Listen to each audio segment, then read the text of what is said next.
Is Matthews gonna play in Game 7? Who's gonna start for the Bruins? Who's gonna get fired if who loses? We're all asking the wrong question. What's the right question? Why are any of us surprised? Let's go! Good. We all feel good. Stop! Never gets rusty! What am I doing? Into my kitchen! Producer Drew, can you fix all this? And when it comes to the Toronto Maple Leafs, you can crumple, yeet! Saw that going differently. With you wherever you are, welcome to LFR. Here we go again, buddy! Here we go again! Victory puppies! Take whatever you want from the result of this throw. I am not saying anything. You're saying something. Yeah! Oh! Oh! Oh! Oh!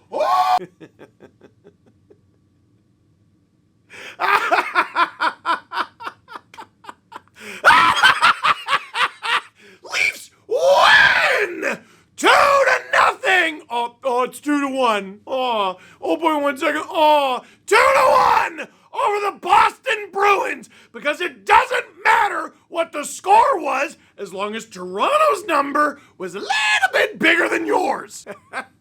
No, the series is not won. Series isn't won. That's what Game 7's for. Yes, the Leafs have done this before. In fact, twice. In both 2013 and 2018, the Boston Bruins had home ice advantage throughout the series. They took a 3-1 series lead. The Leafs won Game 5 in Boston, won Game 6 in Toronto, and went to Boston for Game 7. Now, we all know how those Game 7s turned out. Like, the vast majority of the guys on this team had not been drafted yet when the 2013 one happened. Marner, Nylander, Matthews. I'm not sure Nyes was born. Robertson definitely wasn't. Don't check that! Why does he have a hammer next to him in the studio? Why do you keep asking nosy questions? Oh, Steve, it's happening again. You know what's great? You know what's beautiful? Oh, this is beautiful. Do you know what's so beautiful about this? You have two fan bases. Two! Heading into Game 7. Actually, it was heading into Game 6. We were both thinking the exact same thing. Not again. Because the Leafs take the torch and pass it to the Bruins, who inherit a big ol' 0 for 6. 0 for 6? What are you talking about? Well, heading into this game, the Toronto Maple Leafs were 0-6 in their last 6 Stanley Cup playoff games on home ice. That is legitimately difficult to do. Hard to do that and win a series. They won 1 home game against Tampa last year. 1! All those exciting overtime winners, Riley, Kerfoot, Tavares, and Nyes most recently, none of them were at home. But the Leafs win this one, and now the Boston Bruins wear their crown of 0 for 6 in their last 6 attempts to close out a playoff series. Game 6 against Toronto, that was today. Game 5 against Toronto, hold this. Games 5, 6, and 7 against the Florida Panthers. And we gotta go back a couple years, Game 7 against the Carolina Hurricanes. So yes, the Leafs have not won a playoff series against the Boston Bruins since the 1950s. Yes, the Leafs have come back from a 3-1 deficit and blown Game 7 in Boston 2 times since 2013, and they've lost 3 consecutive Game 7s in the Cap era. Here's the difference for the Bruins and for their fan base. No matter how Saturday goes, do you understand? No matter how Saturday goes, the next 48 hours is gonna be hell for one of us, and it's not gonna be us. Leafs fans, it's not gonna be us. You think Game 7 is your ally? I was born in it, molded by it. You don't know how to handle this. Oh, Steve, what are you talking about? We know how to handle it. The last few series have gone to Game 7, not like this. Not with this hanging over you. Because for the first time in this little one-sided rivalry, if you want to call it, it's going rather well for Boston, if you're going to call it a rivalry. But for the first time in this little rivalry, the Bruins will have a different opponent in Game 7. Themselves. Oh, it's difficult, I know, because the Leafs take on themselves every single time the Stanley Cup playoffs begin, and the Leafs are undefeated. Not a compliment. The Leafs rise to the occasion in Game 6 on home ice. Huge add to the lineup. They get back Noah Gregor. It wasn't Austin Matthews, oh dear. Let me clear something up. He doesn't just have the poops. Everyone's like, oh man, stomach bug, like just take a Pepto. Like, what do you do? What are you doing? Use your head. It's Austin Matthews, dude. He's the best goal scorer in hockey. You can call him soft if you want. You can say you don't like his style of play. He ain't soft. This dude hits everybody, blocks everything, and he skates into everything like a battering ram. Methinks this is not simply a case of a bubbly tummy. He was pulled from Game 4 by the team doctor. But all right, you can't cry about it. Here's Game 6. You won Game 5 without him, so what are you gonna do? The Leafs make one adjustment, and it was the right one. Ryan Reeves, he's a player who, whether you love him, whether you hate him, you gotta admit, when he is playing well, you're willing to take the good with the bad. He's going to take a few penalties, he might miss a few assignments, but he is going to hammer guys. And he actually does generate some offense, and he's not going to be all that great on defense. In this Bruins series, he's gotten less and less effective as the series has gone. Now it's Game 6, and legs are tired. Guys are tired. Guys are hurt. And with all those tired legs and injuries, you are taking Ryan Reeves out of the lineup and injecting Noah Pew Pew Gregor. Pew Pew is the sound that his skates make every time they hit the ice. He's like Ilya Mikheyev without the hands. See, that doesn't sound like a compliment. I know, but I don't mind injecting a guy like that into this series. Not at all. And man, what an eerily similar playout in this game to Game 5. Officially, the final shots on goal for the first period were 12-1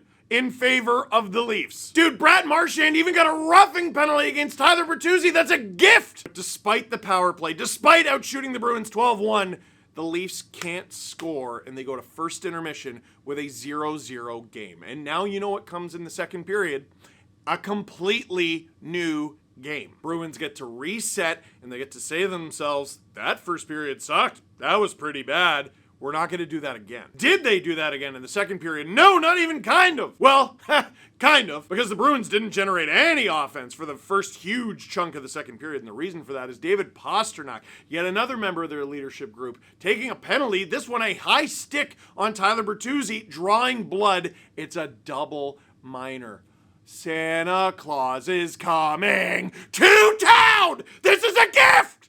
Score! And they don't. The Leafs power play lets them down over and over and over and over again. And with that enormous 4-minute kill in a scoreless game at 0-0, the Bruins get life. After generating nothing leading up to that penalty and that kill, the Bruins ultimately outshoot the Leafs 12-8 in the second period, and even that doesn't properly illustrate how bad it was. I believe it was by the end of the second period, the Bruins had 11 more shot attempts than the Leafs, despite getting outshot 12-1 in the first. Because even though the Bruins were outshot 12-1 in the first, did it feel like it? Did it feel like it? Not really. Jim Montgomery was furious with the Bruins start. Play the clip. Able to get any pucks on the goalie early for the first period. Is it something they're doing? Is it just a matter of will? What's happening there? It's unacceptable, our start again. We got to find a way to start on time, and we just got to be better. Toronto, starting on time. They're getting the advantage. They have the momentum. I thought the last 30 minutes we pushed back really well, but it shouldn't take that long. You got so much out of Marchand earlier in this series. Do you need more out of both him and Pastrnak in for Game 7? Your best players need to be your best players this time of year. I think the effort is tremendous. They need to come through with some big-time plays and big-time moments. I think Marchand has done that in the series.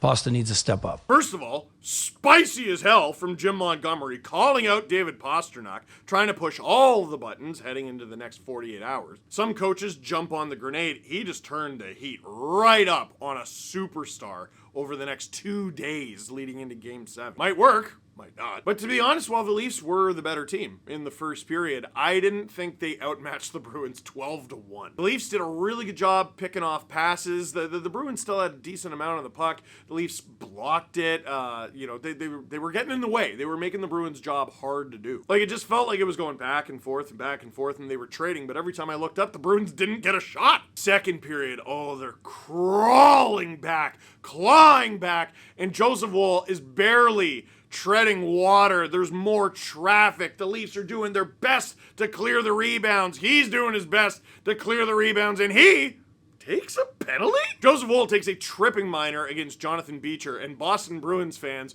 will be delighted to know that was the only penalty of the game that the Leafs took. I'm sorry, pausing for how mad you are for a second? That's funny. That's funny. That's legitimately funny. Have you ever heard a Joseph Woll interview? He makes Mr. Rogers look like Andrew Dice Clay. Okay, wait, that's a pretty old reference. Let me think of a younger one. It makes Tom Holland look like Machine Gun Kelly. There. Was that good? He's nice. He's so friendly. He's a nice boy. But he takes the call, and was it a call?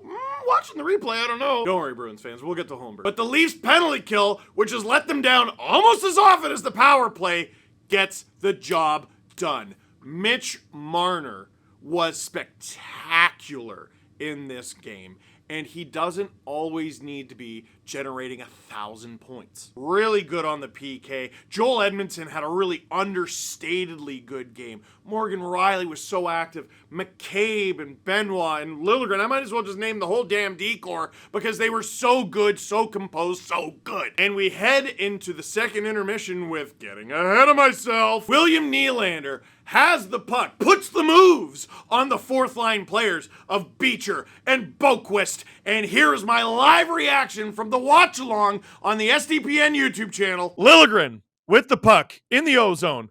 Nylander turns away from Beecher. Beecher's quick. Hey! They score! Nylander floats it on! Swayman didn't see it! 54.8 seconds to go in the second. Willie Nylander gets the Leafs on the board. Nylander scored in Game 6, 2018 against the Bruins to 4-7, and he scores again in Toronto again. William Nylander put the puck on net off of McAvoy's knee. That is for taking out Matthews and expecting not to get called, Charlie. It finds its way past Swayman. The Leafs find their way up on the scoreboard, and they take a 1-0 lead into the third period in Game 6 with what is remaining of my voice. This is it, boys. This is it. At least for this game. You got one period to kill. One! In the beginning of the third, I didn't like it. I didn't like it at all. Leafs were letting the Bruins have way too much of the puck. There were a couple times where the Leafs tried to catch them, and they almost did. They almost did. But the Bruins still had way too much of the puck. Oh, and by the way, I said I would talk about it. I might as well go back a little bit. There was a play that I didn't really catch live. Like, I saw Holmberg hit someone. I didn't see how he hit someone because I was following Nick Robertson, who was closer to the puck. Pontus Holmberg drills Lohrei right in the back from behind into the boards. It's bad. And the first time I watched it back, I went, oh, that's bad. And then you watch it, and Lohrei is holding onto Holmberg, holding onto his stick, and he kind of like pulls himself into boarding. Like, had he not pulled himself into that position, I think Holmberg just pushes him in the shoulder instead of completely destroying him. Listen, Bruins fans, I'm torn on it, but like definitely Lohrei shouldn't have been holding the stick, and generally speaking, you should avoid crushing guys from behind. But Bruins fans, can I say one thing? It is so nice. It is so, not even nice, just a different experience. Being on this side of the coin. You have to admit, the Leafs, in their whole history, like, well, 2013, a little bit. 2018 for sure, and 2019 for sure. The Leafs were the team being the bag, and the Bruins were the boxing gloves. The Leafs just got the crap beat out of them the whole series. We still remember the elbow on JVR that went uncalled in 2013. He's yours now, by the way. Ask him about that elbow. Kadri suspensions. Don't get any Leaf fans started on Kadri suspension. Them looking at Jake DeBrusk and Nazem Kadri going at it and going, these are the same. Driving them nuts all game long until Kadri just snaps, which you can't do, but it didn't fall out of the sky. He wasn't just calm, cool, and collected leading into that. He wasn't like, I'm gonna go out and get bagels. Tavares getting punched in the head and everyone getting punched in the head, and the after the whistle antics, which the Bruins have largely avoided in this series because they're not the big dogs anymore. And they're not a wimpy team by any means. They're not a wimpy team. They are a hard-nosed team. They're still a tough team, but this dog punches back now. And it was nice following along Game 6 and going, hey, that thing by the Bruins was a penalty, and not getting too worked up about it. Probably because the Leafs' power play sucks. And then watching the Leafs do something that should probably be a penalty and not feeling all that bad about it. Should I fire back with the same chirps that I've been getting for over a decade? Bunch of clown emojis and cry and wah and baby gifts and diapers? I hope we can agree on this. It's game 6. It's an elimination game. Game 7's only gonna get worse. This is what always happens. Well, that's stupid, you might be telling yourself. I agree. But the Leafs got beat up for years and years and years and years and years. And last year with Vegas, we just watched a team of exclusively dudes who are 6 foot and up, except for Jonathan Marchessault, win the Stanley Cup. Alex Pietrangelo just got 2 minutes the other night for a spinning back fist. This is that time of the year where you don't complain about the calls that they don't make, you complain about the ones they do. Now, the Boston Bruins had several chances in the third period. All of them made me soil myself. They take a shot, goes off of Morgan Riley's chest, up and over Joseph Woll, who is already sprawled down and out from something else, and the puck goes wide. Bruins get the puck back, and here's me almost collapsing. Oh! What a stop from Woll! Oh! Puck goes off Riley and wide! Wow! Bruins put it on, blocked by Lyubushkin. Whoa! Holy smokes! Holy cow! Is that in his glove? Is that in his glove? Is that in his glove right now? That wasn't hypothetical. That wasn't rhetorical. Is that? I couldn't believe it. I could not believe that Woll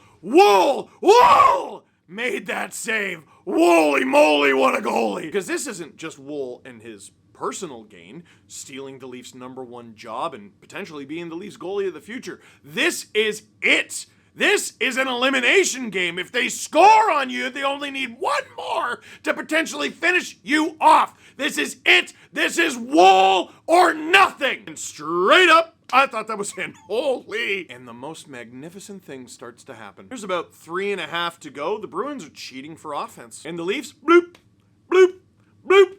At the blue line, bloop. Trying to get in, bloop. They were so good with their sticks, knowing when to use their feet, when to use their body. Bloop! They were so annoying, locking the Bruins up. They give up a breakaway. Ooh! Ooh! And the Bruins again, they're trying it. William Nylander with the breakaway. This way, that way, this way, and tucks it. 5-hole on Swayman. Willie gets it back. Oh no! Gets out of the zone. Nice. To Willie! Willie! In all alone! 5-hole on Swayman! 2:13 to go! Willie Nylander! The Leafs are up 2-0 with 2:13 to go in the third period! Woll and Willie getting it done! And Scotiabank Arena is gonna need a new roof! Where is the core 4? We need the core guys to stand up. William Nylander, 2-goal game in a game that his team won 2-1. Nylander scored in Game 6 in 2018, by the way, to force Game 7 against Boston. So did Mitch. Willie with a 2-goal performance here. Whatever was ailing him didn't seem to be affecting him too much in this game. He was so good. Tavares was good. Domi is... I don't think he should play a game on wing ever again. Like, he's too good up the middle. I didn't know he was a faceoff god. Bertuzzi was a maniac. Marner was so good. Nyes was so good. And that line of Kampf, Dewar, and Yarncroke, a couple boneheaded plays, the double icing and everything, it wasn't the best. But, like, that's a shutdown line. That's a shutdown line, especially on home ice. Like, you can use that. That's a shutdown line. And then you had this interesting little utility line of Holmberg and Robertson and Gregor that just knew how to be annoying. Bruins score with 0.1 seconds left. Imagine Willie hadn't got that goal. Ooh, who cares? They won, and we'll have Game 7 on Saturday. Leafs fans, this is our playground. This is our playground, baby. What if the Leafs lose? It's just another day. It's just another year. What if? What if? Embrace the fact that this is the asylum they raised you in. And the Bruins and their fans, they wouldn't survive a week in the asylum you were raised in. Game 7. Who knows who wins? Who knows who loses? We all know who's going to handle the next 48 hours with a little bit less stress. Questions. Great question to start. What is your ideal lineup on Saturday with or without Matthews? So without Matthews is a really easy question to answer. Same. Do the same thing. You want that speed of Gregor in the lineup. I liked, for the most part, that Dewar, Kampf, and Yarncroke line, and you can throw Gregor in there sometimes if you want. With Matthews, depends completely on how Matthews is feeling. Completely. If Matthews is good to go, I don't think, this is going to sound insane, he's obviously not 100%. And he's obviously not close to 100%. I don't put him in the top 6. I know. Dude, you saw Domi, Bertuzzi, Marner. They were flying. I'm not breaking that up. Tavares, Nylander, Nyes, they were flying. I'm not breaking that up. Now the conversation gets interesting. Kampf, Dewar, Yarncroke, leave that. Assuming Matthews is medically clear to play, but obviously not 100%, I take out, and I haven't decided which, one of... Oh, there's Gregor. Oh, I take out Gregor. But then you have an interesting question. Is it Holmberg on the wing or Matthews? Robertson can play either wing. Holmberg, I believe, when he's played wing, has only done left. You could do Matthews in the middle, Robertson on the right, Holmberg on the left. Matthews can play on the power play and all that, but like 5-on-5, you just roll the way you've been rolling, and Matthews gets the amount of minutes that he gets. I don't think he's going to be able to give you 20 or even like 18, 17-minute performance. You'd be lucky to get 15 out of him based on the fact that he just missed 2 elimination games after getting pulled in Game 4 by the doctor. I think you put Matthews in a depth role and he hopefully thrives because he's Austin fricking Matthews. My bet? He doesn't play. What does MLSE have to do in order to get that building loud during the regular season? Because that place was full of energy. Dude, I think Joe Bowen calling it out helped. I honestly do. Joe Bowen calling it out helped. Also, that building was ravenous because the entire season was on the line. And also, I don't know if you noticed, they weren't losing the entire time. The result of the game helps. There was definitely a lot less nervous energy in there because, again, if they lose, everyone's fired. Dude, if they win this series and play Florida and don't beat Florida, I still think there's going to be a bunch of trades. Shanahan's probably still fired and Keefe's probably still fired. Like, they're dead. They're dead. This is zombie mode. And the Leafs are dragging the Bruins into the grave with them. How's the heartbeat? If you watch the clip of me calling Nylander's breakaway goal, I almost passed out. There's your answer. Last one, more of an observation. I really feel like it had to be this way. For the Leafs to truly exercise their demons, they had to face the same scenario that started it all. Coming back from down 3-1 to force Game 7 in Boston. Saturday night, we see what this group is made of. Buddy, you could have tweeted that in 2018. You could have edited it a little bit and put it in 2019. We've heard this story before. For Leafs fans, it's a zombie team. They're already dead. There's nothing to worry about, nothing to lose. Just a hockey game. It's for the Leafs, it's the Leafs versus the Bruins. For the Bruins, it's the Bruins versus the Leafs and themselves. I truly believe, regardless of how Game 7 goes, Bruins could win. They could win. Would anyone be shocked? It's the Boston Bruins. They're pretty good. They could win. But they gotta be feeling a little bit more nervous right now. Sweating a little bit more, tossing a little bit more in your sleep, gripping the stick a little tighter. This is just a Thursday for Toronto. And Saturday is just another Saturday. One team goes in, one team comes out. That is it for this one. Thank you very much for watching. Click like if you like this video. Click subscribe if you really liked it. Tell all your friends. More hockey, baby! Game 7, Saturday.